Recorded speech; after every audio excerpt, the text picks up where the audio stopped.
বাবা, আমার না ভাইবার ডেট পড়েছে। তাই রে? হ্যাঁ, কবে?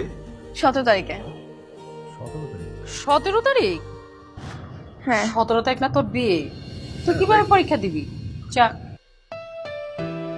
হ্যাঁ তাই তো। আচ্ছা বাবা, তুমি ওনাদেরকে একটু বলে দেখো না, এটা যেমন স্বপ্ন, দেখো না ওনার বিয়ের ডেটটা পিছায় কিনা। এটা কি এখন সম্ভব মা? হুট করে বললো আর কি মানবে? বলে তো দেখতেই পারো, বলে দেখো।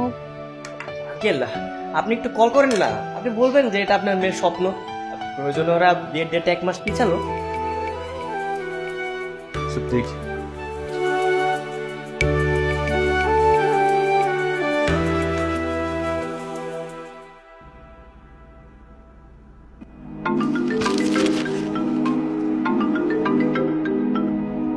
আসসালামু আলাইকুম বিআই সাহেব, কেমন আছেন?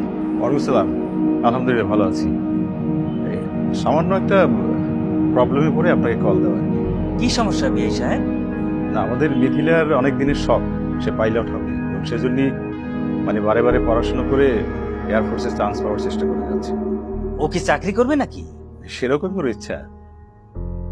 তোর তো বিয়ের ডেট পড়ে গেছে 17 তারিখ, আবার ইন্টারভিউ ডেটও 17 তারিখ। এখন চাচ্ছিলাম যে বিয়ের ডেটটা যদি একটু পেছানো যেত। অসম্ভব। কেন, সমস্যা কি?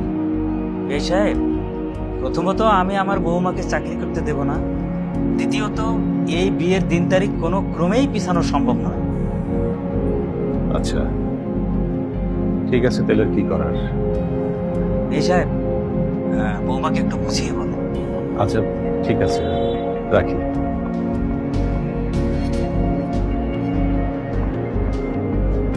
সম্ভব না, বিয়ে পেছানো সম্ভব না। তুই মানসিকভাবে বিয়ের প্রস্তুতি নেবে। কিন্তু বাবা, আর কোনো কিন্তু নেই মা। শোন মা, চাকরি করার কি দরকার?